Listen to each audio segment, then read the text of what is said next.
She was just a sign language interpreter trying to help a stranded elderly woman at the airport.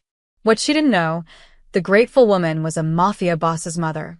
And when he bowed to her in front of everyone, she became the one person in his dark world he'd let see his heart.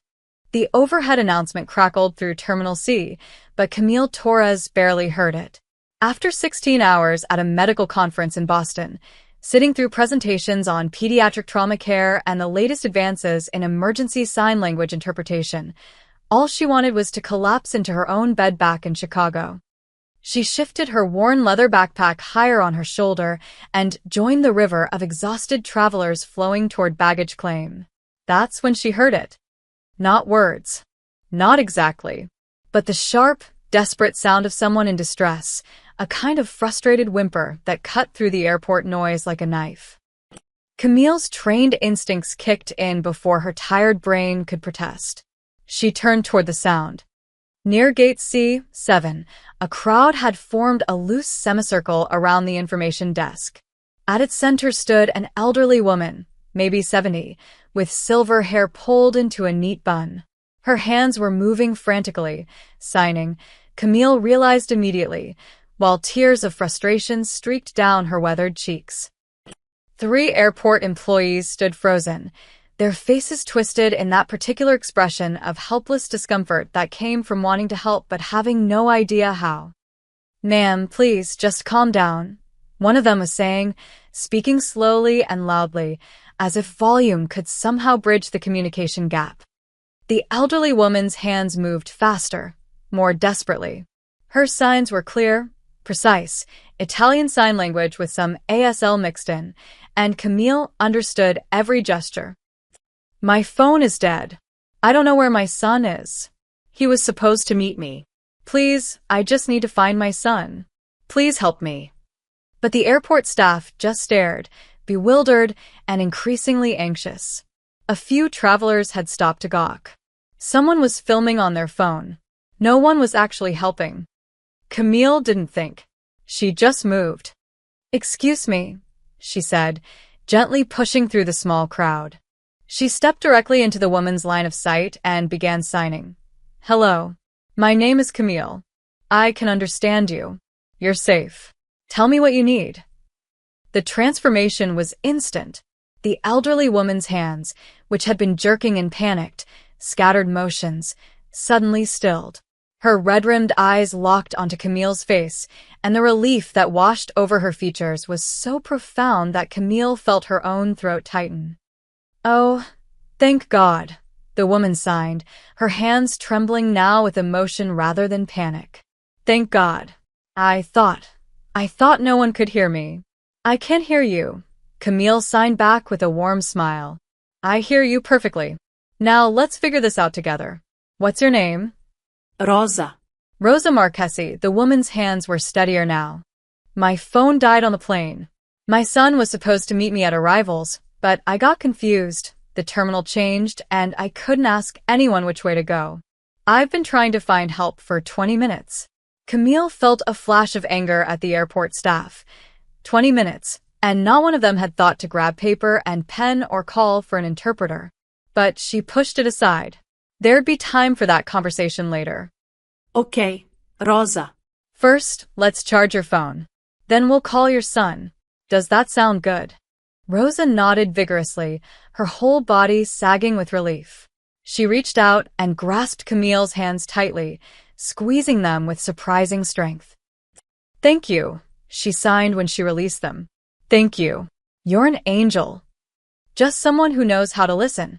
Camille signed back, then turned to the bewildered staff. "She needs to charge her phone. Do you have a charging station nearby?" The grateful employees practically tripped over themselves, pointing the way. As Camille and Rosa walked together toward the charging kiosk, the elderly woman kept glancing at her with an expression that was part gratitude, part wonder. Her hands moved in small, conversational gestures now, the kind of casual signing that came from a lifetime of using the language. "You sign beautifully," Rosa commented. "Like a native. Are you deaf?" "No, hearing. But I work as a sign language interpreter at Chicago Memorial Hospital." It's my job to make sure people can be heard. And you do it very well. Rosa's expression turned curious. Are you married? Children? Camille smiled at the grandmotherly question. A daughter. Luna. She's 8. No husband, just us. Something shifted in Rosa's expression, a kind of recognition, a softness. A strong woman, then. Raising a child alone. That takes courage. Takes coffee and determination. Camille signed with a self-deprecating grin. But we manage. They reached the charging station, and Camille helped Rosa plug in her phone. While they waited for it to power up enough to use, Rosa pulled out a worn leather wallet and showed Camille a photograph, a much younger version of herself holding a serious-looking baby boy. My son, Rosa signed with obvious pride. Matteo. He was such a beautiful baby. Still beautiful, though he'd hate me for saying so. He'll be worried about you, Camille signed. Yes. He worries too much. About everything. Rosa's expression clouded slightly. He's very protective. Before Camille could ask what that meant, the phone chimed to life. Rosa's face brightened, and she immediately pulled up her contacts. But when she went to dial, her hands hesitated. She looked at Camille with sudden uncertainty. Could you? I can't hear if he answers. Could you make the call? Tell him where I am. Of course. Camille took the phone and dialed the contact labeled Matteo, cell. It rang twice, then a male voice answered, smooth, controlled, but with an undercurrent of tightly leashed tension. Mama? Where are you? I've been. Hi, this isn't Rosa, Camille interrupted gently. My name is Camille Torres. I'm here at the airport with your mother. She's fine, but her phone died and she couldn't find you. We're at Terminal C, near Gate 7-inch. There was a beat of silence. When the voice came back, it was different, colder, sharper, carrying an edge that made Camille's instincts prickle. Who are you? Why do you have my mother's phone? I'm a sign language interpreter. I found your mother trying to communicate with airport staff. She needed help. Another pause, longer this time. Put her on. I need to know she's safe. She can't hear you, Camille reminded him patiently. That's why she asked me to call. Then tell her to stay exactly where she is. I'll be there in 8 minutes. Don't leave her side. It wasn't a request. It was an order, delivered with the absolute certainty of someone accustomed to being obeyed without question. We'll be here, Camille said, keeping her voice neutral.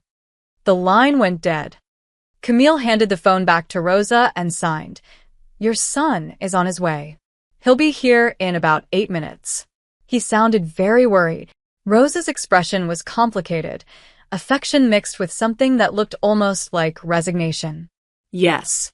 Matteo is always worried. It's his nature now. Now. Camille caught the word. He wasn't always. Rosa's hands moved slowly, sadly. He was different once. When he was young. Before life taught him to be hard. Before Camille could probe further, Rosa straightened, her attention caught by something beyond Camille's shoulder. Her expression shifted to something between relief and apprehension. He's here, she signed. Camille turned and felt the air in the terminal change. The crowd was parting like the Red Sea, people instinctively stepping back without quite knowing why. A group of men in dark suits moved through the terminal with military precision, their eyes scanning constantly, their hands positioned near their jackets in a way that suggested they weren't just carrying phones. And at the center of this moving formation walked a man who made Camille's breath catch, not from attraction, but from the sheer force of presence he radiated. Matteo Marchesi was maybe 40, tall and lean, dressed in a charcoal suit that probably cost more than Camille's monthly rent. His dark hair was perfectly styled, his strong-jawed face cleanly shaven. But it was his eyes that stopped her, dark, intelligent, and absolutely devoid of softness. They swept the terminal like a predator assessing threats, and when they landed on Rosa, something flickered there. Not warmth exactly, but something. Then those eyes found Camille, and she felt herself being evaluated, categorized, analyzed in the space of a heartbeat. The entire terminal had gone quiet. People were staring, pulling out phones, whispering. Someone muttered something that sounded like, "Oh my God, is that?" Mateo reached them in seconds. He moved past Camille without acknowledgement, his attention fixed entirely on Rosa. His hands lifted, and he signed with quick, precise movements. "Mama, are you hurt? Did anyone bother you?" Rosa shook her head, her hands moving to cup her son's face. Ai fine, tesoro. "This kind woman helped me. Camille." Only then did Mateo turn to fully face Camille. Up close, his presence was even more overwhelming, like standing too near a barely contained storm. He studied her for a long moment, and she had the unsettling sense that he was seeing far more than she wanted to reveal. Then, to her complete shock, he bowed. Not a casual nod, but a formal, respectful bow that made several of his suited companions blink in surprise. When he straightened, his hands moved. "Thank you for helping my mother. You have my gratitude." His signing was technically perfect, every gesture precise, every hand shape exact. But it was like watching a machine perform language. There was no expression in his face, no fluidity in his movements. The words were there, but something essential was missing. Camille signed back automatically. She needed help. Anyone would have done the same. Something almost like amusement flickered in those dark eyes. "No," he signed, still with that mechanical precision. "They wouldn't have." He pulled out a wallet, leather, expensive, and extracted what looked like several $100 bills. He held them out to Camille. She stepped back, shaking her head. "I don't want payment. I was just helping." "Then consider it a donation to your hospital," he said aloud, his voice carrying that same controlled quality as his signing. "For their interpretation services. That's generous, but unnecessary." His eyes narrowed slightly. "I don't like being in debt." "You're not," Camille said firmly. "Your mother needed help. I helped. That's it. No debt, no payment needed." For a moment, she thought he might argue.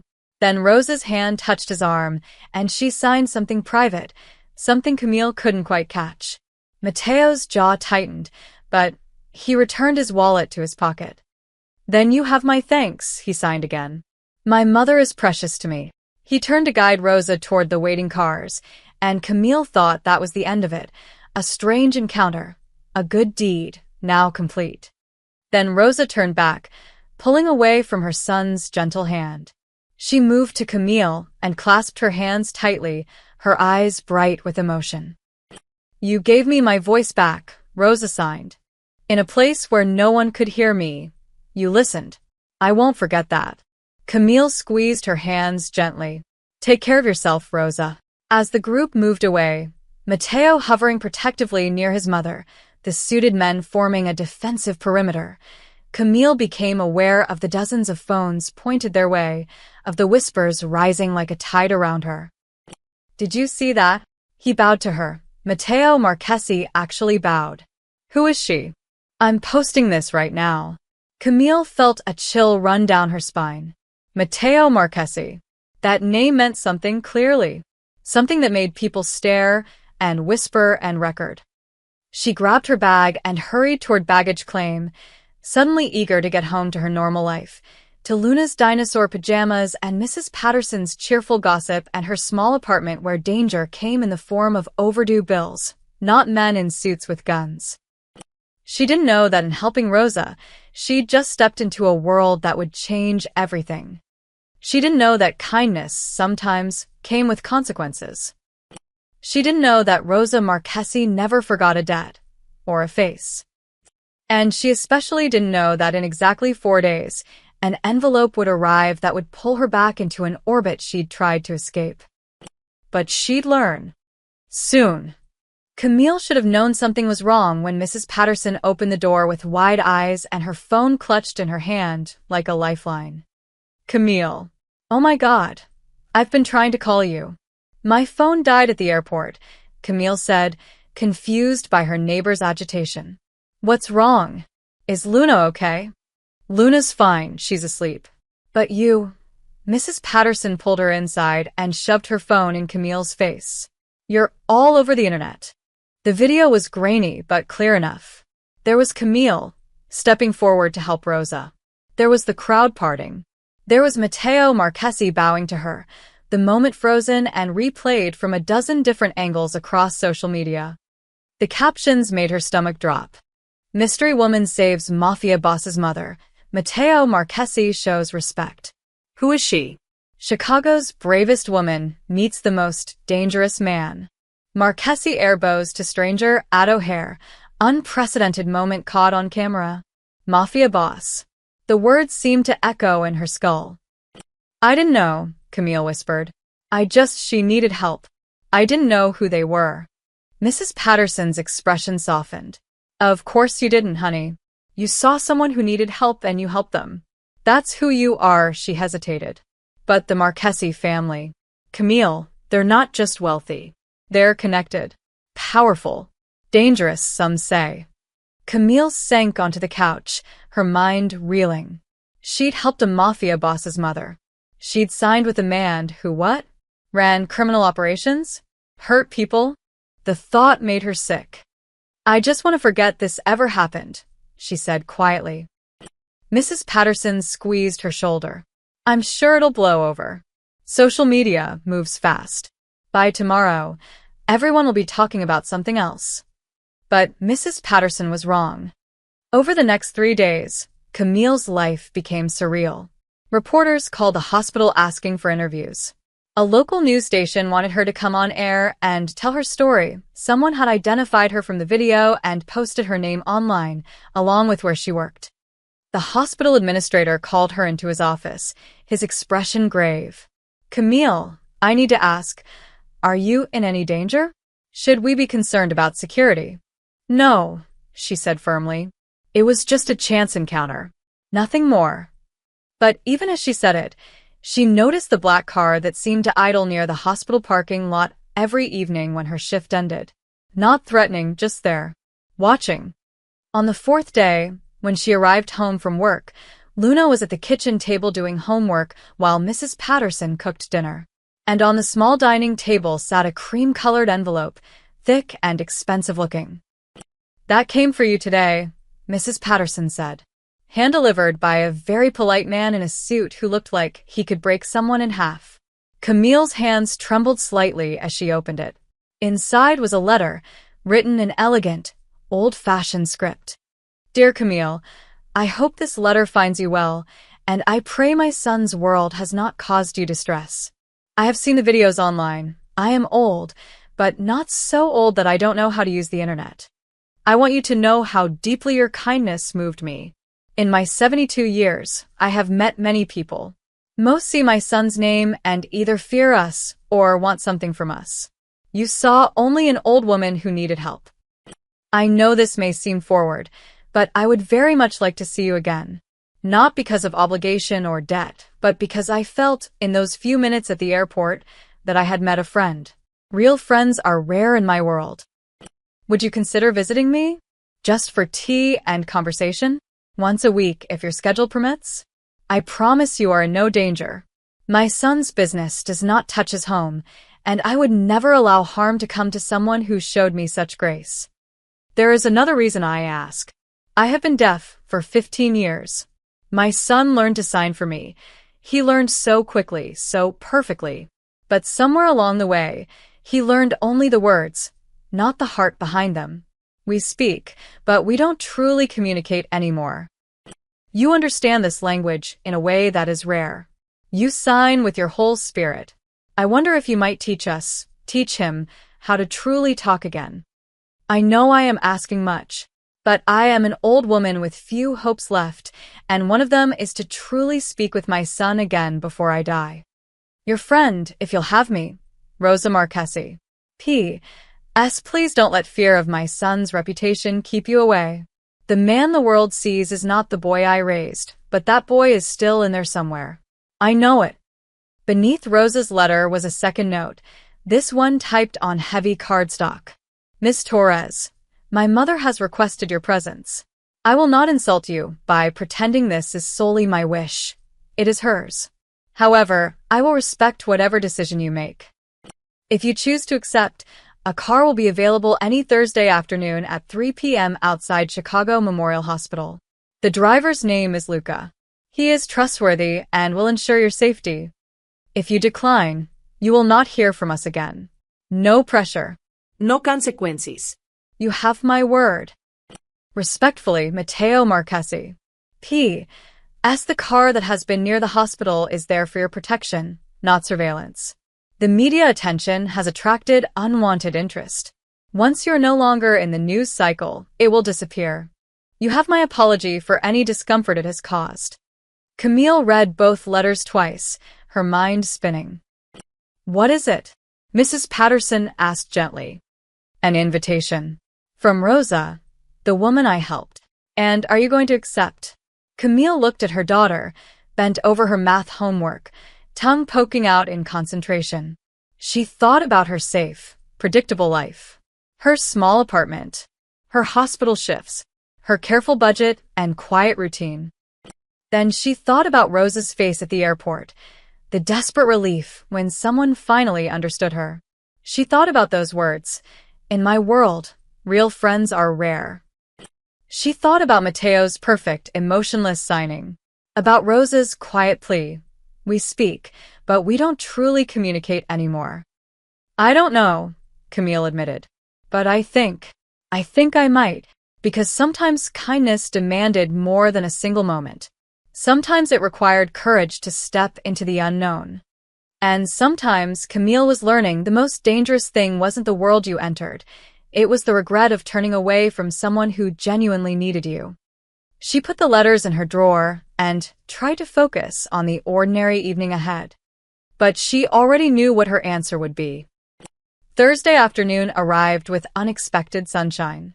Camille had changed her scrubs 3 times that morning, a nervous habit she thought she'd outgrown, before settling on simple jeans and a cream sweater. Professional but not formal. Approachable but not casual. She told Rosa yes via a brief text to the number included in the letter. The response had been immediate. My heart is full. Thursday at 3. Rosa. Now, at 2:55 p.m., Camille stood outside Chicago Memorial's main entrance, her stomach performing acrobatics. A sleek black Mercedes pulled up precisely on time, and a man in his 50s stepped out, silver hair, kind eyes, built like someone who'd spent years in serious physical training. Miss Torres? I'm Luca. His voice was gentle, accented. Mrs. Marchesi is very excited to see you. The car's interior was immaculate leather and polished wood. As they pulled into traffic, Camille tried to calm her nerves by watching the city slide past. How long have you worked for the Marchesi family? She asked. Luca's eyes crinkled in the rearview mirror. 23 years. I drove Matteo to his first day of school. Now I drive his mother to her doctor's appointments. He paused. Mrs. Rosa is a good woman. The best I've known. And Matteo? Luca's expression became carefully neutral. Mr. Marchesi is complicated, but he loves his mother more than anything in this world. That you can trust. They drove north, leaving the city behind. The landscape shifted from urban sprawl to wealthy suburbs to, finally, genuine countryside. When they turned onto a private road lined with old oak trees, Camille's breath caught. The estate wasn't what she'd expected. No gaudy mansion or ostentatious displays of wealth. Instead, a beautiful Italian-style villa emerged from the landscape as if it had grown there naturally. Golden stone, terracotta roof tiles, climbing roses on the walls. But as they approached, Camille noticed other details. The discreet cameras, the men positioned at strategic points around the property, the heavy gates that opened smoothly at their approach. Beautiful, yes, but also a fortress. Luca pulled up to the main entrance, where Rosa stood waiting, her face alight with joy. She was dressed simply in a lavender cardigan and slacks, her silver hair loose around her shoulders. You came, Rosa signed the moment Camille stepped from the car. I was afraid you might change your mind. I almost did, Camille admitted with a smile. But I wanted to see you again. Rosa clasped her hands warmly, then led her inside. The main floor was stunning, all marble and art and expensive furniture, but somehow cold, like a museum. Everything perfectly placed, nothing that spoke of actual life being lived there. My son decorated this floor, Rosa signed with a slight grimace. He thinks it's what wealthy people should have. I think it looks like a hotel. They climbed a curved staircase, and Rosa led her down a hallway to a door at the end. When she opened it, the contrast was startling. Rosa's suite exploded with warmth and color. Handmade quilts in vibrant patterns draped over furniture. Photographs covered every surface. Rosa as a young mother, a serious dark-haired boy at various ages, candid shots that captured rare smiles. Books in Italian and English were stacked everywhere. Plants crowded the windowsills. A half-finished embroidery sat on a table by the window, a garden scene rendered in meticulous detail. "This is my real home," Rosa signed. "The rest of the house is Matteo's world. This is mine." A knock sounded, and Matteo entered without waiting for an answer. He'd changed from the immaculate suit to dark slacks and a white button-down with the sleeves rolled up, still formal, but slightly less armor-like. His eyes found Camille immediately. "Ms. Torres, thank you for coming." "Thank you for the invitation," she signed back, watching his face carefully. Something flickered in his expression, surprise, maybe, that she'd signed instead of speaking. He responded in kind. "My mother has spoken of nothing else for days." "I'm excited too," Rosa cut in, gesturing them toward the small seating area. "Sit, both of you. I made tea." As Rosa busied herself with her electric kettle and a tin of Italian cookies, Camille observed the dynamic between mother and son. Rosa's movements were fluid, comfortable in her space. Matteo perched on the edge of an armchair like a man ready to bolt, his shoulders tight with tension. Rosa began the conversation, her hands moving expressively. "Camille, tell Matteo about your daughter." "Luna, yes? What is she like?" Camille relaxed slightly, signing about Luna's current obsession with paleontology, her determination to be the first person to discover a new dinosaur species, her absolutely terrible knock-knock jokes. Rosa laughed, a silent, joyful movement of her whole body. She signed to Matteo. "Children are wonderful, aren't they? Remember when you wanted to be an astronaut?" Matteo's hands moved stiffly. "I was 7. You were determined.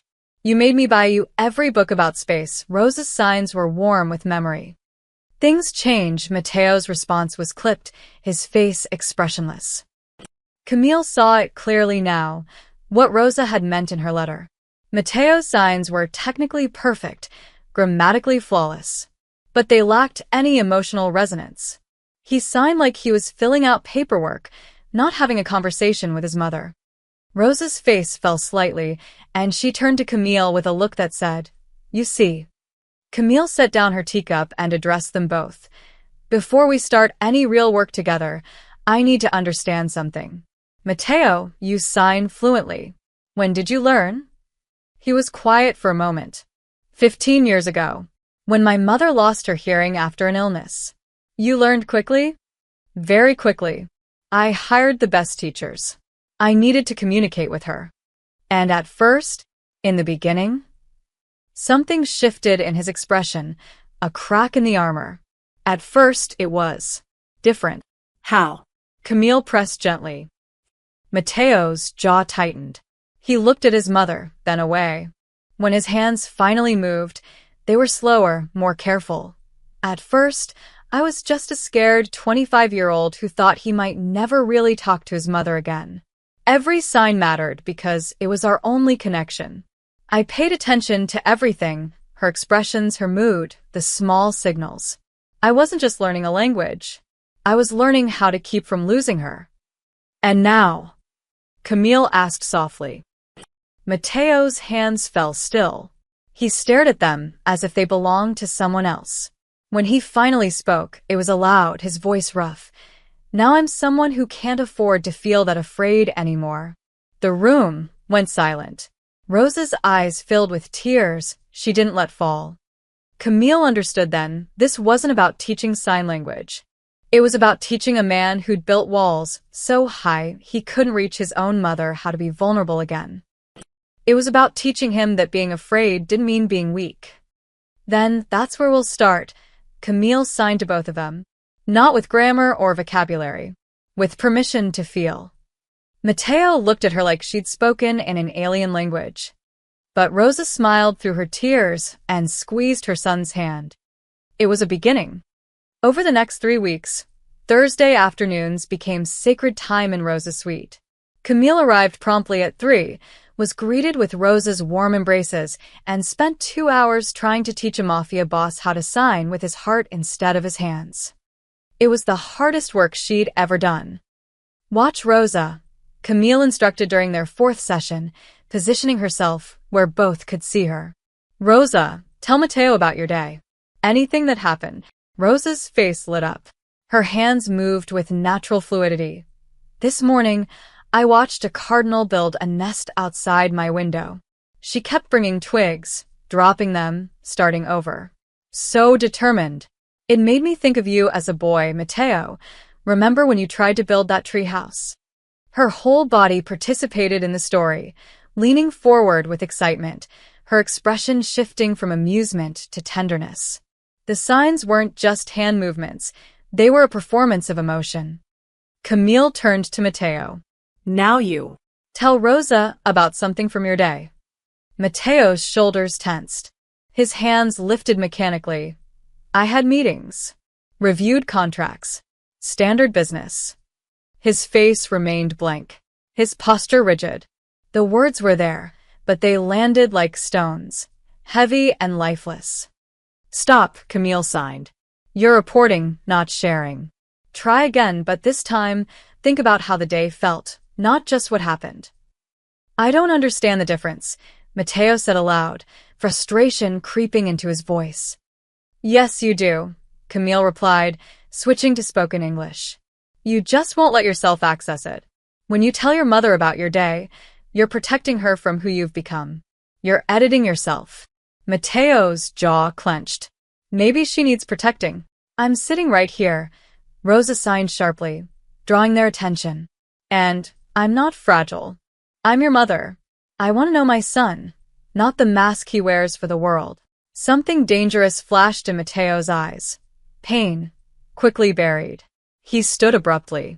I need air. He left the room without another word, the door closing with controlled precision that somehow felt worse than a slam. Rosa's hands trembled as she signed to Camille. You see?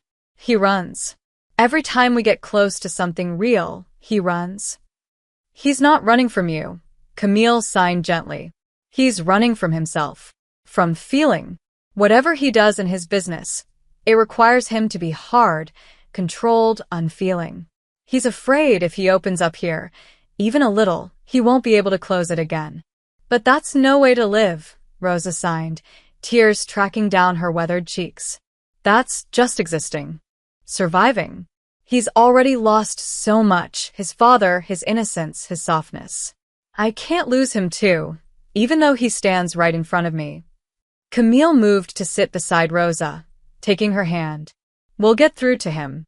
But it might get harder before it gets easier. 20 minutes later, Mateo returned. His hair was windblown, his composure reestablished. He sat down without apology or explanation. Again, he said simply, his hands moving. Let's try again. This time, Camille changed tactics. Tell me about the treehouse Rosa mentioned. What do you remember? Mateo's hands hesitated. For a moment, Camille thought he'd refuse. Then, slowly, his fingers began to move. I was 9. I found plans in a library book and decided I would build it myself. No help. It took me 3 weeks of hitting my thumb with hammers and dropping wood and starting over. His signing was still controlled, but Camille noticed something. His eyes had shifted slightly, focusing on a memory rather than the present. A tiny crack in the armor. What did it feel like when you finished it? She pressed. Mateo's hands stilled. The silence stretched. Then, proud. Terrified someone would see it wasn't perfect. Desperate for my father to notice. There, A flicker of expression crossed his face. Just for a second, but both Rosa and Camille saw it. Did he notice? Rosa signed softly. Mateo looked at his mother. He told me it was crooked, that if I was going to do something, I should do it right or not at all. The pain in those words, even signed with restraint, was palpable. But I loved that treehouse, Rosa signed, her own expression full of fierce protectiveness. I used to bring you lunch up there. You'd sit in your crooked treehouse like a king in his castle, and you were so happy. For just a moment, Mateo's face softened. His hands moved with something almost like warmth. I remember. You made sandwiches cut into triangles because I said they tasted better that way. They did taste better, Rosa signed back, smiling through her tears. Scientifically proven by a 9-year-old. And then, impossibly, the corner of Mateo's mouth twitched. Not quite a smile, but the ghost of one. Camille held her breath, not wanting to break the moment. See, she signed carefully. That's what I mean. Right there, that memory, that feeling, that tiny almost smile. That's the heart of signing. That's what your mother wants to see. Mateo's expression shuddered again, the moment passing. But something had shifted. The fortress had a crack in it, hairline thin but real. This is hard, he signed, and for the first time, his hand showed real emotion, frustration, vulnerability, exhaustion. I know, Camille signed back. But hard doesn't mean impossible. And your mother isn't asking for perfection. She's just asking for you to try. Mateo looked at Rosa, really looked at her, perhaps for the first time in years. His hands moved slowly, carefully, and for once, his face matched his words. I am trying, Mama. I promise I am. Rosa stood and crossed to her son, wrapping him in a fierce embrace. He stiffened at first, then gradually his arms came up to hold her back. Camille quietly gathered her things, giving them privacy. As she reached the door, Mateo's voice stopped her. Same time next week. She turned. He was still holding his mother, but his eyes were on Camille, dark, intense, and carrying something she couldn't quite read. Same time, she confirmed. As Luca drove her back to the city, Camille realized something unsettling. She was becoming invested. Not just in Rosa's happiness or the success of the lessons, but in Mateo's journey back to himself. And that, she suspected, was dangerous territory. The shift happened so gradually that Camille almost didn't notice it at first. It started with small things. Mateo began arriving to their sessions 5 minutes early instead of exactly on time. His signing, while still controlled, carried fractionally more expression each week. Once, when Rosa told a particularly funny story about their old neighbor's escaped parrot, Camille caught an actual smile, brief but genuine, flash across his face. By the 7th week, they'd established a rhythm. Rosa would make tea, they'd start with casual conversation to warm up, then Camille would give them exercises designed to build emotional connection rather than technical skill. Today, Camille announced during their 8th session, we're going to try something different. Rosa, I want you to tell Mateo something you've never told him before. Something real. Something that matters. Rosa's hands fluttered nervously. Like what? Something you wish he knew about you. About how you feel. About your life. Rosa looked at her son, uncertainty crossing her features. Then, slowly, her hands began to move. When your father died, I thought I would die too. Not from grief, though there was plenty of that, but from loneliness. Your father and I talked about everything. When he was gone, I realized I hadn't just lost my husband. I'd lost the only person who really knew me. Mateo's posture went rigid, but his eyes stayed fixed on his mother's hands. Rosa continued, Then I lost my hearing, and I thought this is it. Now I'll be completely alone. But you learned to sign for me, and I was so grateful. Except she paused, her hands trembling. Except somewhere along the way, you stopped talking to me and started managing me. You give me everything I need, but nothing I want, which is just you. My son, not my protector or provider. Just. You. The silence that followed was deafening. Matteo stared at his hands as if they'd betrayed him. I didn't know, he said aloud, his voice rough. I thought. Sign it, Camille instructed gently. Whatever you're feeling right now, sign it. Matteo's hands lifted slowly. I thought keeping you safe meant keeping distance. That if I let you see who I've become, the things I do, the decisions I make, you'd be ashamed of me. Rosa's eyes filled with tears. Oh, my son. I know who you are. I've always known. Do you think a mother doesn't see? Doesn't understand? I don't love the choices you've made, but I love you. Always. Completely. Nothing you could do would make me stop. How can you say that? Matteo signed, and for the first time, his face showed raw emotion, anguish, disbelief, desperate hope.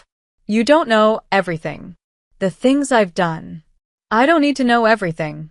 Rosa cut him off, her signs fierce. I need to know you're still in there.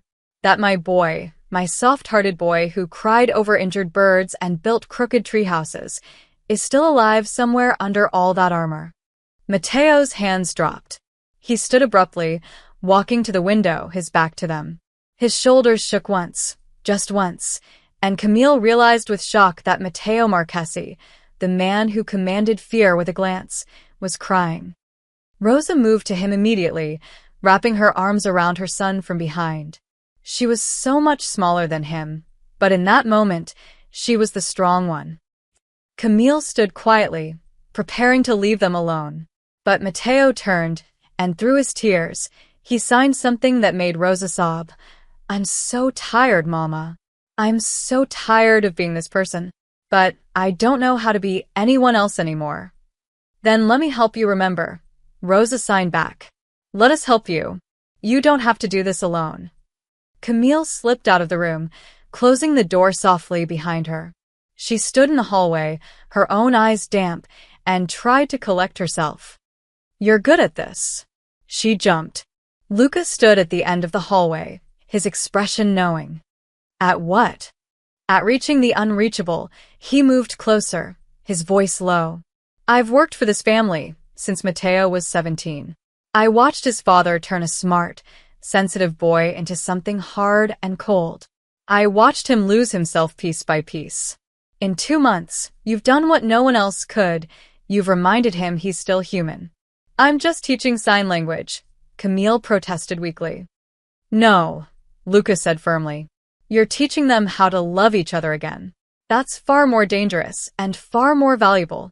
Before Camille could respond, her phone buzzed. A text from Luna's school. Luna has a fever. Please pick her up from the nurse's office. Camille's heart sank. I have to go. Luna's sick. I'll drive you. No, I can take a cab. Mrs. Rosa would have my head if I let you cab back to the city when your daughter needs you. Come. During the drive, Camille called Mrs. Patterson to let her know she'd be home soon. As they hit city traffic, Luca glanced at her in the mirror. May I give you some advice, Miss Torres? Of course. Be careful. Not of Matteo. He would never hurt you. But of caring too much.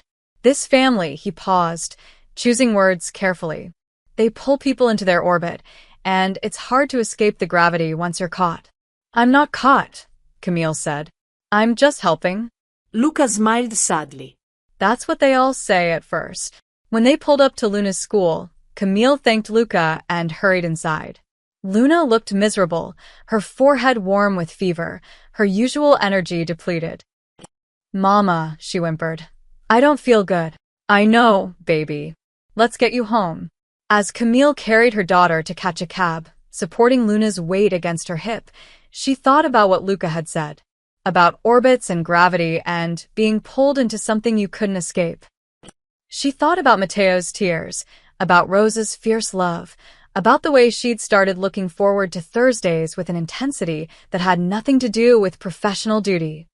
And she realized, with a mixture of excitement and dread, that Luca was right. She was already caught. The question was, did she want to break free? Or was she exactly where she was meant to be?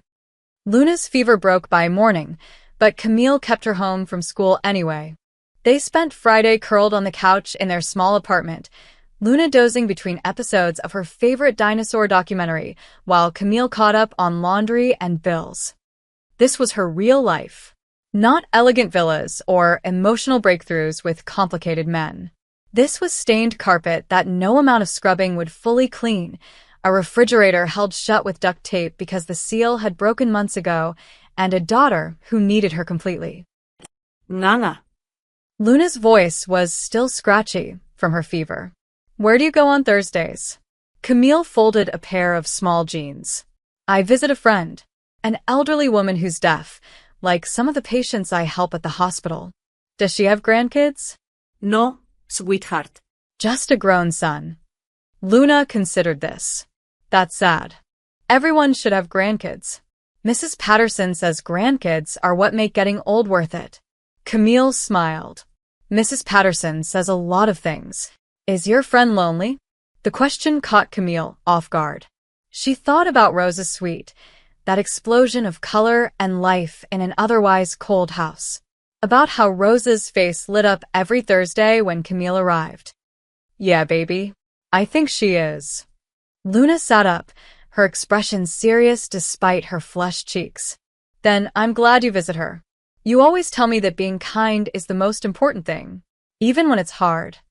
Camille pulled her daughter close, breathing in the sweaty sick smell of her hair. When did you get so wise? I've always been wise. You just don't listen because I'm 8-inch. That weekend, Camille tried to focus on the ordinary rhythms of her life.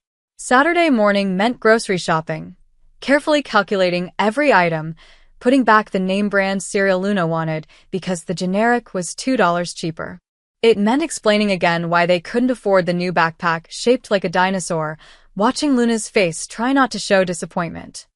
Sunday meant church with Mrs. Patterson, then an afternoon at the Free Museum, then meal prep for the week ahead, chicken and rice stretched across 5 dinners, lunches packed in worn containers. This was the world she understood. The world where she was in control, where the rules were clear. Work hard, budget carefully, protect your daughter, build a good life from limited resources. But Thursday kept creeping into her thoughts. She found herself wondering if Mateo had practiced the exercises she'd left them, whether Rosa was okay, whether that crack they'd opened in Mateo's armor had sealed back up or widened. Monday at the hospital, her supervisor pulled her aside. Camille, we've had another request for you specifically. Oh. She was used to patients requesting her. She'd built a reputation as one of the most skilled interpreters on staff. From a private client. Excellent pay, triple your hourly rate. They want you to come to their home twice a week for family interpretation sessions. Camille's stomach dropped. Who's the client? Her supervisor's expression was carefully neutral. They asked for discretion, but given your recent visibility, I assume you can guess. Should I tell them you're interested? No, the word came out sharper than intended. I mean, I appreciate the offer, but I can't accept. Camille, that money could. I know what it could do, she interrupted, but I'm not there for money. I'm there because she trailed off, unsure how to explain. Her supervisor studied her for a long moment. Be careful, Camille. Mixing professional and personal with people like that, it rarely ends well. The warning stayed with her all week. Wednesday night, she got a text from an unknown number. This is Mateo. My mother wanted me to tell you that she's very excited for tomorrow. Also, she's been practicing the feeling exercises on me constantly. I'm not sure whether to thank you or demand hazard pay. Despite herself, Camille smiled. She could picture Rosa enthusiastically making Mateo practice emotional expression at breakfast, during their evening tea, whenever she could corner him. She typed back, that means she's taking it seriously. How are you finding it? The response took several minutes. Uncomfortable. Necessary. Strange. All of the above. That's good. Growth is supposed to be uncomfortable. Spoken like someone who teaches for a living then, my mother also asked me to tell you that if you ever need anything at all, you only have to ask. She considers you family now. Camille stared at that last sentence for a long time. Family. The word carried weight in any context, but from Rosa Marchesi, from this world Camille barely understood, it felt like both a gift and a warning. She didn't respond. Thursday morning, Luna bounced back to full health, insisted on wearing her dinosaur shirt to school, and gave Camille an extra tight hug at drop-off. "Visit your friend today?" she asked. "Yes, baby. Tell her I said hi, and that if she ever wants to meet a real-life kid, I'm available." Camille laughed. "I'll let her know." At 2:55, she stood outside the hospital, watching the black Mercedes approach. As Luca opened the door for her, Camille made a decision. This would be the last session. She'd help Rosa and Matteo through one more lesson, then she'd step back, return to her real life, to the world where she belonged, where the rules made sense, where caring for people didn't come with armed guards and whispered warnings. She'd tell them today. It was the responsible thing to do, the safe thing. As the car pulled away from the hospital, Camille repeated this decision like a mantra. She'd tell them today. She absolutely would. She had to. Luna's fever broke by morning, but Camille kept her home from school anyway. They spent Friday curled on the couch in their small apartment, Luna dozing between episodes of her favorite dinosaur documentary, while Camille caught up on laundry and bills. This was her real life. Not elegant villas or emotional breakthroughs with complicated men. This was stained carpet that no amount of scrubbing would fully clean, a refrigerator held shut with duct tape because the seal had broken months ago, and a daughter who needed her completely. Nana. Luna's voice was still scratchy from her fever. "Where do you go on Thursdays?" Camille folded a pair of small jeans. "I visit a friend, an elderly woman who's deaf, like some of the patients I help at the hospital." "Does she have grandkids?" No, sweetheart. "Just a grown son." Luna considered this. "That's sad. Everyone should have grandkids. Mrs. Patterson says grandkids are what make getting old worth it." Camille smiled. "Mrs. Patterson says a lot of things. Is your friend lonely?" The question caught Camille off guard. She thought about Rosa's suite, that explosion of color and life in an otherwise cold house. About how Rosa's face lit up every Thursday when Camille arrived. "Yeah, baby. I think she is." Luna sat up, her expression serious despite her flushed cheeks. "Then I'm glad you visit her. You always tell me that being kind is the most important thing, even when it's hard." Camille pulled her daughter close, breathing in the sweaty sick smell of her hair. "When did you get so wise?" "I've always been wise. You just don't listen because I'm 8-inch. That weekend, Camille tried to focus on the ordinary rhythms of her life. Saturday morning meant grocery shopping, carefully calculating every item, putting back the name-brand cereal Luna wanted because the generic was $2 cheaper. It meant explaining again why they couldn't afford the new backpack, shaped like a dinosaur, watching Luna's face try not to show disappointment. Sunday meant church with Mrs. Patterson, then an afternoon at the Free Museum, then meal prep for the week ahead, chicken and rice stretched across 5 dinners, lunches packed in worn containers. This was the world she understood. The world where she was in control, where the rules were clear. Work hard, budget carefully, protect your daughter, build a good life from limited resources. But Thursday kept creeping into her thoughts. She found herself wondering if Matteo had practiced the exercises she'd left them, whether Rosa was okay, whether that crack they'd opened in Matteo's armor had sealed back up or widened. Monday at the hospital, her supervisor pulled her aside. "Camille, we've had another request for you specifically." "Oh." She was used to patients requesting her. She'd built a reputation as one of the most skilled interpreters on staff. "From a private client. Excellent pay. Triple your hourly rate. They want you to come to their home twice a week for family interpretation sessions." Camille's stomach dropped. "Who's the client?" Her supervisor's expression was carefully neutral.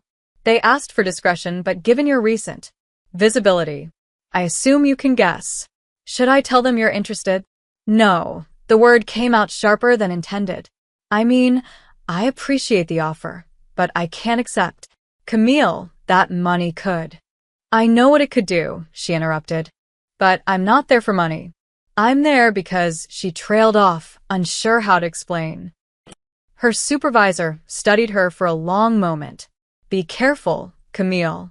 Mixing professional and personal with people like that, it rarely ends well. The warning stayed with her all week. Wednesday night, she got a text from an unknown number. This is Mateo.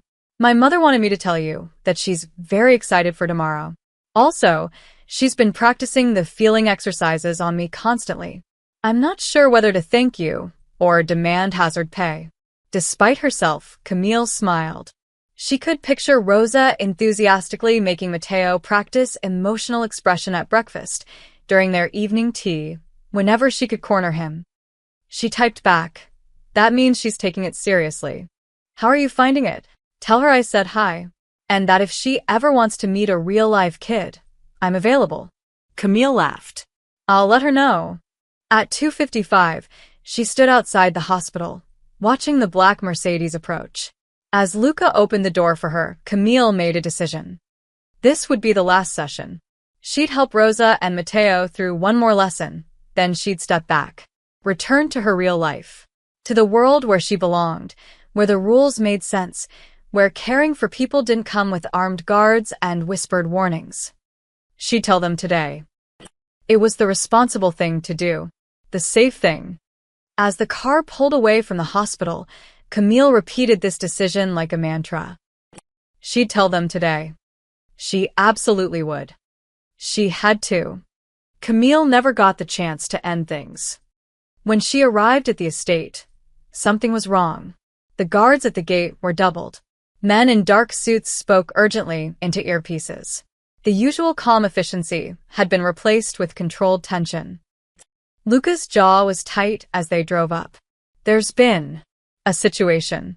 Mrs. Rosa insisted you still come, but Mr. Marchesi may not be available for the session. What kind of situation? The kind I can't discuss, Ms. Torres. I'm sorry. Rosa met her at the door, and Camille was shocked by the change. The elderly woman's face was drawn with worry, her hands trembling as she signed. Thank you for coming. I wasn't sure you would, with all this chaos. What's happening? Rosa led her upstairs quickly, glancing over her shoulder. Once inside her suite with the door closed, she sank into her chair and signed. There are people, bad people, who think Mateo is weak because he's been spending time with family instead of business. They're wrong, but perception is reality in his world. Someone made a move last night, challenged his authority. Is he okay? Physically, yes. But Rosa's hands faltered. He's had to be the man I hate most today. Cold, ruthless, making decisions that will haunt him later. And he's doing it to protect me, to protect this small piece we've found. Camille felt ice in her stomach. This was the reality she'd been avoiding, that Mateo's softness at home had to be balanced by hardness everywhere else. That every moment of vulnerability he allowed himself here might cost him something out there. Maybe I should go, she signed. I don't want to add to the stress. No. Rosa's hands moved sharply. You're the only thing keeping him human right now. Please stay. Even if he doesn't come today, stay with me. I need. She stopped, her composure cracking. I need someone who sees me as more than a liability to be protected. So Camille stayed. She and Rosa had tea in weighted silence, making small talk that felt hollow. An hour passed. Then another. At 5:30, the door opened. Mateo stood in the doorway, and Camille barely recognized him. His suit was immaculate, his hair perfect, his face a mask of cold control. But his eyes were dead. Whatever he'd done today had cost him, and it showed in the way he held himself, like a man carrying invisible weight. You're still here, he signed to Camille, his movements mechanical again. All the progress lost. Your mother asked me to stay. That was kind of you. The words were right, but empty. He looked at Rosa. Mama, it's handled. You're safe. At what cost? Rosa signed, her face anguished. The necessary one, his expression didn't change. I should let you two continue. I have calls to make. Mateo, wait. Rosa started, but he was already turning away.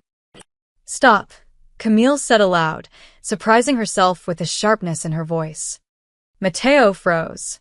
Slowly turned back. Sit down, she said. Not a request, a command. Right now.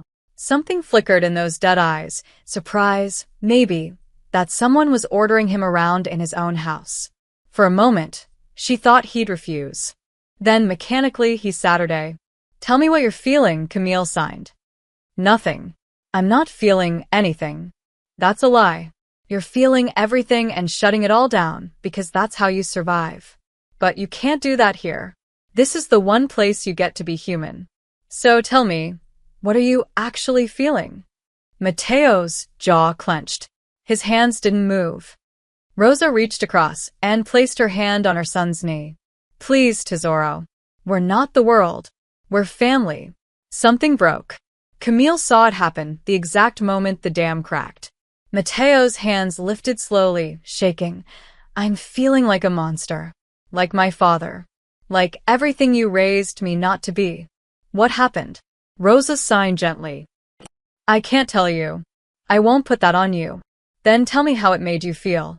His hands dropped to his lap. When he looked up, his eyes were wet. Sick. Hollow. Like I sold another piece of my soul, and I'm running out of pieces to sell. Rosa moved to kneel in front of her son, taking his face in her hands. She didn't sign, just held him, forcing him to look at her, to see her love and pain and fierce determination. Then Mateo did something Camille had never seen. He slid from the chair to the floor and put his head in his mother's lap, and he wept. Silent, shaking sobs that came from somewhere deep and broken. Rosa stroked his hair, tears streaming down her own face, and signed one-handed to Camille. This is why you have to keep coming. This is why we need you. You're the only one who can pull him back when he goes too far into the darkness. Camille felt the weight of those words settle on her shoulders. This wasn't about teaching sign language anymore. It was about being a lifeline for a man drowning in his own choices. And she realized, with stunning clarity, that she couldn't walk away. Not now. Maybe not ever. Because Rosa was right, someone needed to remind Mateo Marchesi that he was still human. And somehow, impossibly, that someone had become her. I'll stay, she signed to Rosa over Mateo's bowed head. As long as you need me, I'll stay. After that day, everything shifted. Camille stopped pretending this was just about sign language. She stopped trying to maintain professional distance. And most significantly, she stopped lying to herself about why Thursday afternoons had become the most important part of her week. The sessions took on a new intensity. Mateo showed up raw and willing, not always open, but at least present. The man who'd wept in his mother's lap hadn't disappeared. He'd just proven that vulnerability was possible. During their 10th session, Camille brought something new, a stack of photographs. What's this? Rosa signed curiously. An exercise in emotional memory. I want you both to bring me a photograph from your past, something that makes you feel something strong. Then tell me about it. Not just the facts, the feelings. Rosa immediately went to her collection, selecting a photo of herself as a young woman, heavily pregnant, laughing at something off camera. This was taken 1 month before Mateo was born. Your father told a terrible joke about pickles. I laughed so hard I couldn't breathe. Her signs were full of warmth and nostalgia, her face soft with memory. Mateo studied the photo for a long moment. You look happy. I was. Terrified but happy. I didn't know what kind of world I was bringing you into, but I knew I would love you with everything I had.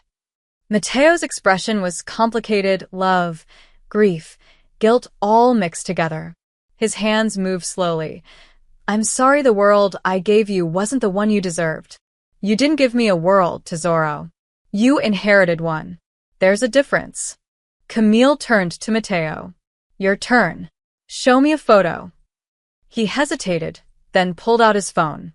After scrolling for several minutes, he found what he was looking for and held it up. A young boy, maybe 12, standing next to a severe-looking man in an expensive suit. The boy's smile didn't reach his eyes. This was taken the day my father officially brought me into the family business.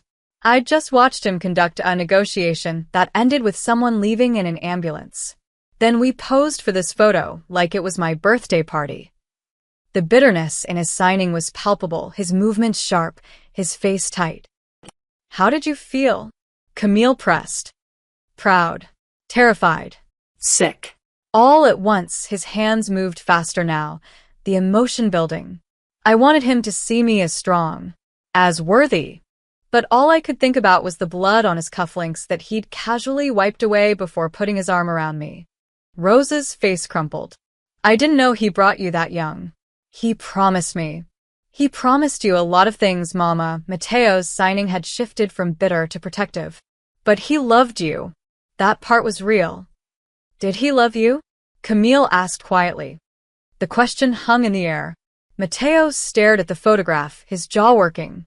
Finally, his hands moved. He loved the idea of me. The heir. The legacy. But me, the actual person I was? No. That boy wasn't useful to him. So he killed that boy and built something else. That boy isn't dead. Rosa signed fiercely. I see him every time you think I'm not looking. Every time you hesitate before making a cold decision.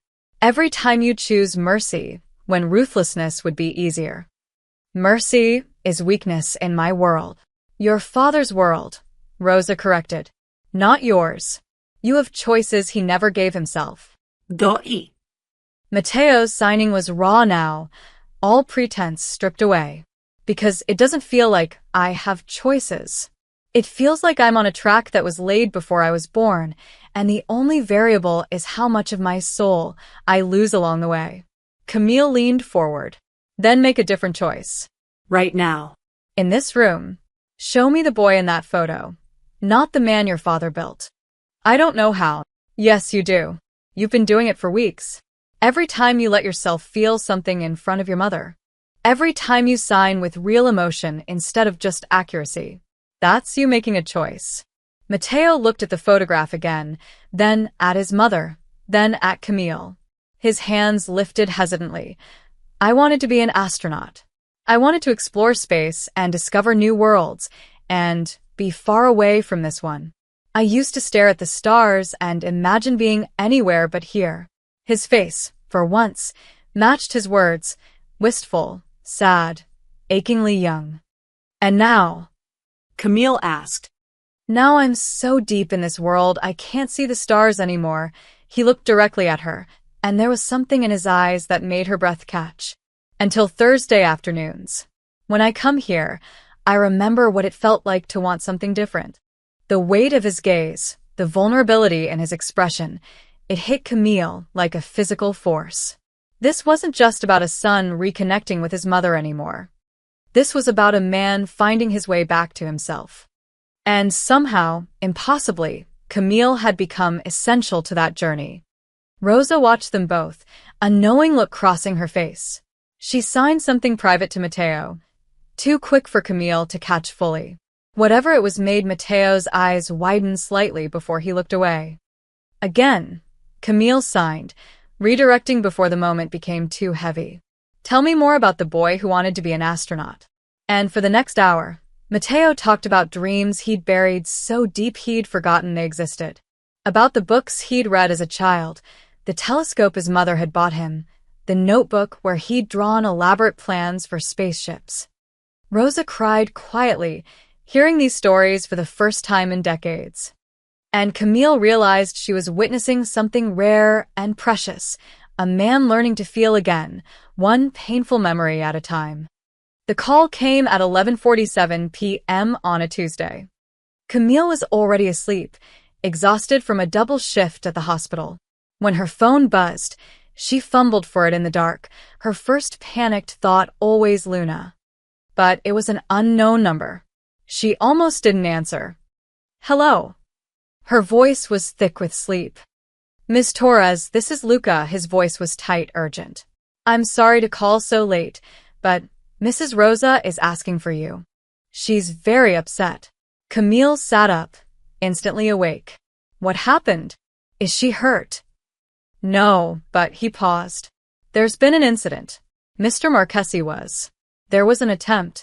He's physically fine, but Mrs. Rosa won't calm down, and he won't go near her because he doesn't want her to see him like this. She keeps asking for you. I'm an hour away, and I can't leave my daughter. I'm already outside your building. I'll wait while you arrange care. Please, Ms. Torres. She needs you. 10 minutes later, Camille had roused a confused Mrs. Patterson and was sliding into the back of Luca's car, still in sweatpants and a wrinkled t-shirt, her hair in a messy bun. Tell me what happened, she demanded as they sped through empty streets. Luca's hands gripped the wheel tightly. An ambush. 3 men. They didn't count on Mr. Marchesi being as fast as he is, or that I was following in a second car. He's not hurt, not seriously. But he had to. Luca swallowed hard. He had to defend himself. It was bad, Miss Torres. Where is he now? In his study. Refusing to see his mother until he's presentable, but Mrs. Rosa saw the blood on his clothes when he came in. She's terrified and he won't comfort her because he thinks he'll frighten her more. They arrived at the estate to find it lit up like a fortress, guards everywhere. Luca rushed her inside and up to Rosa's suite. Rosa sat in her chair, rocking slightly, her face blotchy from crying. The moment she saw Camille, she stood and stumbled forward, clutching at her. Thank God. He won't come to me. He won't let me see him. I don't care about the blood. I don't care what he had to do. I just need to know my son is alive. Where is he? Camille signed. Downstairs. His study. But he locked the door. Camille turned to Luca. Take me to him. Miss Torres, he gave explicit orders. I don't care about his orders. Take me to him now. Something in her voice must have convinced him, because Luca nodded and led her down the grand staircase to a heavy wooden door. He knocked. Mr. Marchesi, Miss Torres is here. I said no visitors. Matteo's voice was muffled but hard. Camille stepped forward and knocked harder. Matteo, it's Camille. Open the door. Silence. Your mother is upstairs terrified. She needs to see you're okay. Open the door, or I'll keep knocking until you do. More silence. Then the lock clicked. The door opened 6 inches. Matteo stood in shadow, blocking her view of the room. Tell my mother I'm fine. She doesn't need to see me right now. Camille pushed the door wider and stepped past him before he could stop her. The study was dark except for one lamp. Matteo's suit jacket lay crumpled on the floor, blood-stained. His white shirt was untucked, also marked with dark stains. His hands were bruised, knuckles split. But it was his face that stopped her. Not physically damaged, but emotionally devastated. You shouldn't be here, he said quietly. Your mother needs you. My mother needs to believe I'm something I'm not. He moved to a bar cart and poured amber liquid into a glass with shaking hands. Tonight reminded me exactly what I am. What happened? What always happens in my world? Someone challenged me. I responded. They won't challenge me again. He drank the entire glass in one swallow. 3 men came at me with guns. I had 15 seconds to decide if I wanted to live or die. I chose to live. The cost of that choice is currently being cleaned up by people I pay to clean up my messes. Camille felt cold. You killed them. 2 of them. The 3rd will wish I had. His voice was flat, emotionless. And tomorrow I'll go to sleep and do it again if I have to. Because that's who I am. That's what I do. And every Thursday I sit in my mother's room and pretend I'm someone different. But tonight proved the truth. I'm my father's son. I'm exactly what he built me to be. No, Camille moved closer. You're not. Look at me. His voice cracked. Look at my hands. These hands killed 2 people tonight. And in an hour, I'll have to go comfort my mother with these same hands. How do I do that? How do I touch her with hands that... He stopped, his breathing ragged. Camille reached out slowly and took his hands in hers. He tried to pull away, but she held firm. These hands also learned to sign because you loved your mother too much to lose her, she said quietly. These hands built a crooked treehouse because you wanted to create something beautiful. These hands have held your mother when she cried and tried, really tried, to show emotion instead of hiding it. That doesn't erase what they've done. No. But it means you're more than the worst thing you've had to do to survive. She squeezed his hands. Your mother knows who you are. All of it. And she loves you anyway. Let her comfort you. Let her see you need her too. Mateo looked at their joined hands, his expression breaking. I'm so tired, Camille. I'm so tired of being this. I know. I don't know how to be both people. The one who does what I did tonight, and the one who sits in my mother's room and talks about spaceships and feelings. You don't have to figure it out tonight. Tonight you just have to go upstairs and let your mother hold you. He looked at her then, really looked at her, and something shifted in his expression. Why are you here? Why do you keep coming back to this? To us. Because someone has to remind you you're worth saving. The words hung between them, heavy with meaning neither was ready to examine. Finally, Mateo nodded. Will you come with me? To see her? Of course. They climbed the stairs together, and when Rosa saw her son, she ran to him, not caring about the blood or the violence or anything except that he was alive. She held him and he held her back, and over his mother's shoulder, Mateo's eyes found Camille's. In them, she saw gratitude, exhaustion, and something else, something that terrified and thrilled her in equal measure. She was in too deep now. And she didn't want to find her way back out. The incident changed everything, though not in ways Camille immediately understood. The Thursday after the attack, armed security at the estate had tripled. Camille counted at least 12 men positioned around the property, all carrying visible weapons. The atmosphere was tense, hypervigilant. Rosa seemed smaller somehow, her usual warmth dimmed by fear. Mateo was physically present, but emotionally distant, his signing back to mechanical precision, all their progress seemingly erased. How are you? Camille signed to him during their session. Fine, his face was blank, his movements sharp. That's not true. It's the only answer that matters, he stood abruptly. Excuse me, I need to make a call. He left. Rosa watched him go with sad, knowing eyes. He's shutting down again, she signed to Camille, building his walls back up. I can feel him slipping away. Give him time. What happened was traumatic. Time is what I'm running out of, Rosa signed, her hands trembling. I'm 72 years old, Camille. I don't know how many more chances I'll have to reach him. Before Camille could respond, Luca appeared in the doorway, his expression grim. Ms. Torres, I need to speak with you. Privately. In the hallway, Luca's professional demeanor cracked. The men who came after Mr. Marchesi, they didn't just target him. They've been gathering intelligence for weeks. About his operations, his properties, his vulnerabilities. What does that have to do with me? Luca's jaw tightened. They have photographs of you, arriving here every Thursday.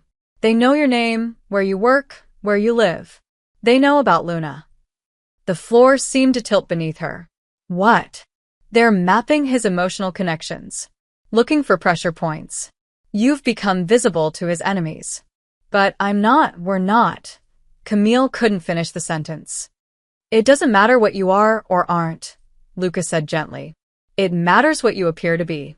A woman who comes every week, who he lets into his mother's private suite, who he called personally the night of the attack. In this world, that's enough. Are we in danger? Luna and I. Mr. Marchesi has assigned protection. There's been a man watching your building since Tuesday. You probably haven't noticed him, but he's there. Camille felt sick. I didn't ask for this. I know. But you stepped into this family's orbit, and now you're caught in their gravity. Luca's expression was sympathetic. Mr. Marchesi is meeting with his advisors today. They're going to suggest you stop coming. For your safety and his mother's peace of mind. Does Rosa know? Not yet. He's trying to find a way to tell her. That evening, Camille's phone rang as she was putting Luna to bed. Mateo's number. Hello. Ms. Torres, his voice was formal, distant. I need to speak with you. Not on the phone. Can you meet me tomorrow? There's a cafe near your hospital, Rossetti's. 2 p.m. This is about me stopping the sessions. A pause. Yes. Then tell me now. Don't make me wait. Camille. Her name, not Miss Torres, and his voice cracked slightly on it. Please. Let me do this in person. You deserve that much. Against her better judgment, she agreed. Rossetti's was a small Italian cafe with red-checked tablecloths and the smell of fresh bread. Matteo sat in the back corner, 2 untouched espressos on the table. He looked exhausted, the lines around his eyes deeper than she remembered. You ordered for me, she noted, sliding into the seat across from him. I remember how you take your coffee. From those first sessions with my mother, he paused. I remember everything about those afternoons. Matteo. Let me say this before I lose the courage. He leaned forward, his voice low and urgent. You've been followed. Photographed. My enemies know about you, which means they know you matter. And in my world, anything that matters becomes a target. Luca told me. Then you understand why I'm asking you to stop coming. For your safety. For Luna's safety. For he stopped his jaw working. For my mother's peace of mind. If something happened to you because of us, it would destroy her. And you. The question slipped out before Camille could stop it. Would it destroy you? His dark eyes met hers, and the intensity there made her breath catch. Yes. The single word hung between them, heavy with admission. I'm not asking you to cut all contact, he continued. I'm asking you to step back. Let things calm down. My people are handling the threat, but it takes time. A few months, maybe. Then, if you want, you could come back. Your mother needs me now. Not in a few months. My mother needs you alive. His hand moved across the table, stopping just short of touching hers. Camille, I've spent my entire adult life making impossible calculations, weighing risks, making choices where every option costs something. But this is the first time I've had to calculate the cost of something He stopped himself. Someone I care about being hurt because of me. You care about me, not a question. More than is wise. More than I should, his voice was rough. Which is exactly why you need to stay away. Camille stared at him. This dangerous, complicated man who'd learned to sign for his mother, who wept when the weight of his choices became too heavy, who is now trying to protect her by pushing her away. What if I don't want to stay away? Then you're not as smart as I thought you were. But there was no humor in his voice, only pain. Maybe I'm not. She reached across the table and took his hand, the same hand that had killed 2 men a week ago, the same hand that signed with increasing tenderness to his mother. Maybe caring about people means accepting risks. Maybe that's what makes us human instead of just surviving. In my world, caring about people gets them killed. Then maybe your world needs to change. He looked at their joined hands like they were both salvation and damnation. I can't change my world, but I can keep you out of it. What if I'm already in it? Then I'll drag you back out, even if you hate me for it. Before she could respond, his phone buzzed. He glanced at it and his expression darkened. What is it? Security alert. Someone tried to approach your building an hour ago. He's been detained, but he stood abruptly. I'm having you and Luna moved. Tonight. Somewhere safe until this is resolved. You can't just... Yes, I can. His voice was hard now. The dangerous man fully present. You can fight me on this, or you can trust that I know how to keep people alive in situations like this. Your choice.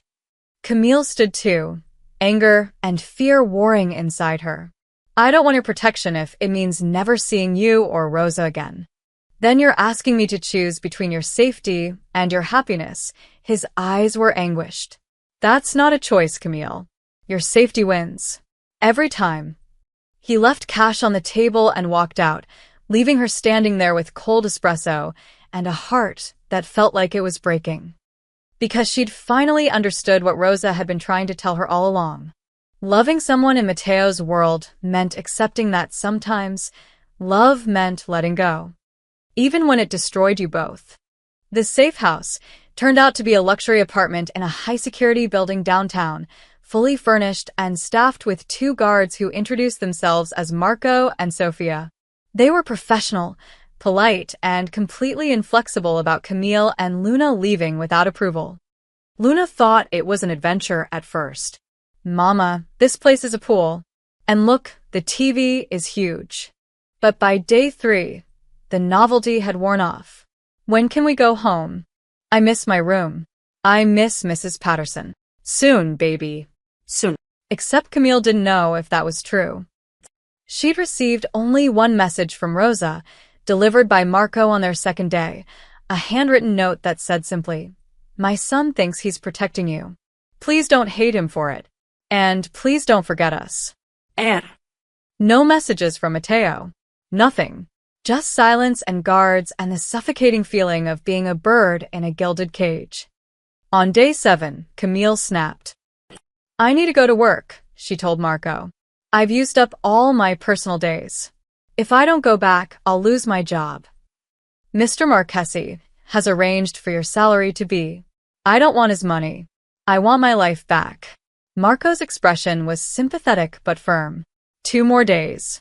Mr. Marchesi's people are close to resolving the situation. Then you can return to normal. Normal. Camille laughed bitterly.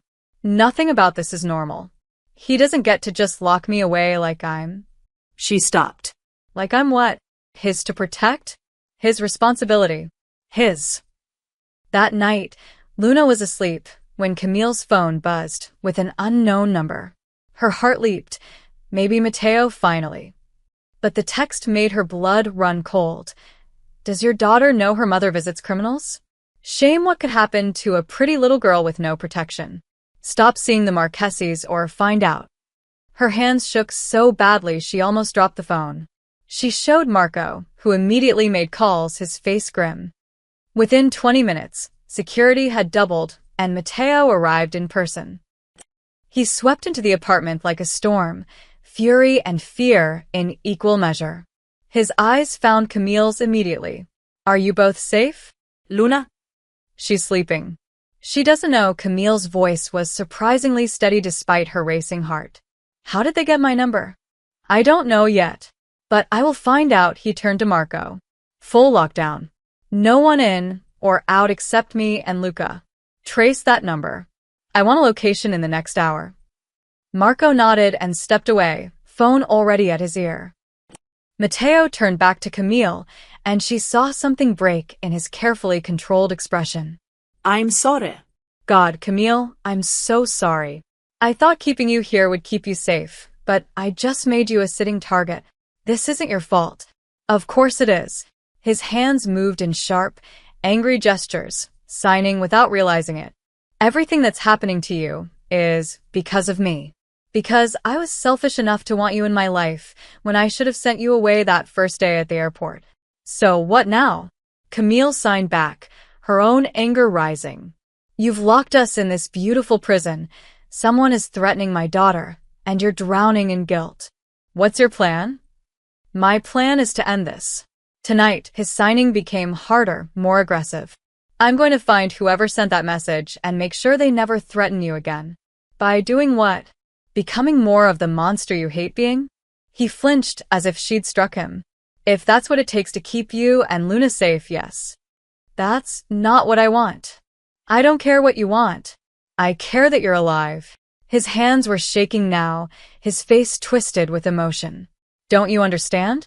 I've lost everything that mattered to me, my father, my innocence, any chance at a normal life. My mother is the only good thing I have left, and then you walked into my world, and suddenly I had 2 things worth protecting. 2 people who make me remember I'm human. And if I have to become a complete monster to keep you both safe, then that's what I'll do." The raw vulnerability in his signing, the admission buried in his anger, stopped Camille cold. "You care about me," she signed slowly. "Really care. Not just as your mother's friend." Mateo's hands dropped. He looked away. "Does it matter?" "Yes," she moved closer. "It matters because I care about you too. And not because you're charming or safe or appropriate. But because I've watched you fight to feel again. Because you built a crooked treehouse and wanted to be an astronaut. Because you love your mother enough to learn a whole language just to keep talking to her." "Camille." "I'm not finished." She was signing now too, their shared language making it easier to be honest. "I'm terrified." For Luna, for myself, for what this means. But I'm more terrified of you pushing me away and losing whatever this is between us without ever knowing what it could have been. What it could have been is you getting hurt. Or it could have been something beautiful. She reached up and touched his face, the first time she'd touched him beyond holding his hands. You said you're tired of being the monster. Then don't be. Not with me. Not tonight. For a long moment, they stood there, her hand on his face, his eyes searching hers for something he seemed afraid to find. Then slowly, carefully, he covered her hand with his. I don't know how to do this. How to care about someone without destroying them. Neither do I. But maybe we figure it out together. This is a terrible idea, he whispered. Probably the worst. You should run as far from me as possible. I know. But you're not going to. No, she smiled, small and scared and determined. I'm not. He leaned his forehead against hers, his eyes closing. I'll keep you safe. Whatever it takes, I'll keep you both safe. I know you will. And when this is over, when the threat is gone, if you want to walk away, I'll let you. No arguments. What if I don't want to walk away? He pulled back to look at her, something like hope flickering in his dark eyes. Then I'll spend the rest of my life trying to deserve you. She didn't know who moved first. Maybe both of them. But suddenly his lips were on hers, gentle and desperate at once, and she was kissing him back, pouring all her fear and hope and impossible feelings into this one perfect, terrible moment. When they finally pulled apart, Matteo touched his forehead to hers again. I need to go handle this, but I'm coming back. And then we're going to figure this out. All of it. Promise. Promise. He kissed her once more, then left, his security team closing ranks around him. Camille stood alone in the quiet apartment and realized something. She'd fallen in love with a man who lived in darkness. But maybe, just maybe, she could be the light that helped him find his way home. 3 weeks later, Camille stood in Rosa's suite, sunlight streaming through the windows she'd come to know so well. The threat had been eliminated. Matteo had been characteristically vague about details, and Camille had decided she didn't need to know. What mattered was that Luna was safe, they were home, and the shadows that had followed them were gone. But the sessions had remained suspended. Matteo had insisted on waiting until everything was truly settled, until he was certain there would be no retaliation, no lingering danger. Today was their first session back. Rosa couldn't stop touching Camille's face, her hands, reassuring herself that Camille was real and safe. I thought I'd lost you. Both of you, you and my son. He was so far gone during those weeks. So cold. I watched him disappear again. But I'm here now, Camille signed. And so is he. As if summoned, Matteo appeared in the doorway. He looked different, still serious, still carrying that aura of controlled power, but something had softened. His eyes went to Camille immediately, and the warmth there made her heart skip. Hello, he signed, and even that simple word carried more emotion than it had months ago. Hello, she signed back, smiling. Rosa looked between them, and her face broke into a knowing grin. Oh. When did this? How did I miss? Matteo's ears turned red. Mama. Don't you mama me. You think your mother is blind? Rosa was signing so fast with excitement that her hands blurred. How long has this been happening? 3 weeks, Camille admitted. Since the night of the threat. But we wanted to wait until things were stable before telling me that my son finally found someone worth fighting his demons for. Rosa pulled them both into a fierce hug, laughing silently. This is the best news. The best. My stubborn, broken son finally letting himself love someone. Mama, we're taking it slow, Matteo protested. Slow. Rosa released them and signed with exaggerated disbelief. You're 40 years old. I want grandchildren before I'm 80. Matteo looked mortified. Camille laughed out loud. You already have a grandchild, she signed. Luna wants to meet you, if that's okay. Rosa's hands flew to her heart. You would let me meet her? Truly. She asks about you constantly. about the nice lady mama visits. She made you a drawing of a dinosaur. Rosa's eyes filled with happy tears. I would love nothing more. They settled into their usual spots, but the dynamic had shifted. There was ease now, comfort. Mateo sat closer to Camille than before, their shoulders occasionally brushing. So, Camille signed. Let's see what you remember. Rosa, tell Mateo about your week. Rosa's hands moved with her characteristic expressiveness. I finished my embroidery. I read 3 books. I terrorized my son by repeatedly asking when he's going to make an honest woman of you. Mga. Mateo's signing was sharp with embarrassment, but his face was smiling. Really, genuinely smiling. What? I'm old. I'm allowed to be pushy. Rosa turned to Camille conspiratorially. He's been different these past weeks. Lighter. He smiles at his phone when he thinks I'm not looking. Rosa, Camille started. Don't Rosa me. I'm right. My son is in love, and it shows. Mateo's hands moved slowly, deliberately, his eyes on Camille. Yes, I am. The simple admission, signed with his whole heart, made Camille's breath catch. And you? Rosa signed to Camille. How do you feel about my impossible son?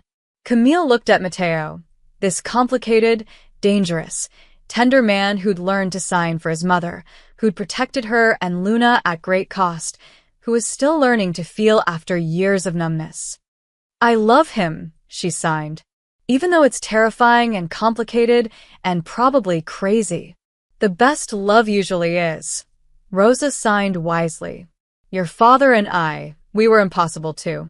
But we made it work because we chose each other every day, even when it was hard. Mateo reached across and took Camille's hand. I'm still learning how to do this. How to be someone who can love without destroying. I'll make mistakes. We both will. Camille signed with her free hand. But we'll figure it out together. Rosa watched them, her expression soft with joy. This is what I wanted. Not perfect signing. Not flawless technique. This, 2 people who care about each other, communicating with their whole hearts. You knew. Mateo signed to his mother. Didn't you? That bringing Camille here would change everything.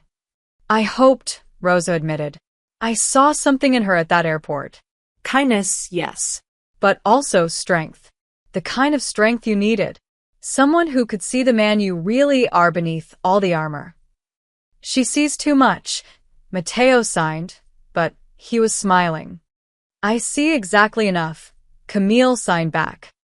They spent the rest of the afternoon signing, not exercises or lessons, but real conversation. Stories and jokes and plans. Rosa talked about wanting to teach Luna to embroider. Mateo mentioned he'd found his old telescope in storage and wondered if Luna might like it. As the session ended, Mateo signed something to Camille, his movements slow and deliberate, full of the emotional fluency they'd worked so hard to build. Thank you for giving me my mother back. For giving me myself back. For teaching me that feeling isn't weakness. It's the only thing that makes surviving worth it. Camilla's eyes filled with tears. Thank you for letting me in. For trusting me with your heart. Rosa watched them with her hand over her own heart, tears of joy streaming down her face. They weren't perfect. Mateo still had his dark world, his dangerous business, his complicated past. Camille still had her modest apartment, her hospital shifts, her beautiful daughter to protect. But they had this. Thursday afternoons in a warm suite filled with love. A shared language that went beyond words. And the promise of something neither had thought possible, a future built not on perfection, but on choosing each other, imperfections and all, every single day. As Luca drove Camille home that evening, she thought about the elderly woman at the airport who'd needed help. How one moment of kindness had unraveled into something she never could have imagined. Sometimes love arrived not with fanfare, but with a simple gesture, reaching out to someone who couldn't be heard and choosing to listen. And sometimes the most powerful language wasn't spoken at all. It was signed with trembling hands, seen with understanding eyes, and felt with hearts brave enough to stay open even when it hurt. Camille pulled out her phone and texted Mateo. Same time next week. His response came immediately, same time. Always. She smiled and looked out at the city lights, thinking about crooked treehouses and distant stars and the beautiful, terrifying adventure of loving someone brave enough to feel again. It was imperfect and complicated and absolutely worth it. Just like the best things always were. The end. Total word count, 12,000 words across 12 sections.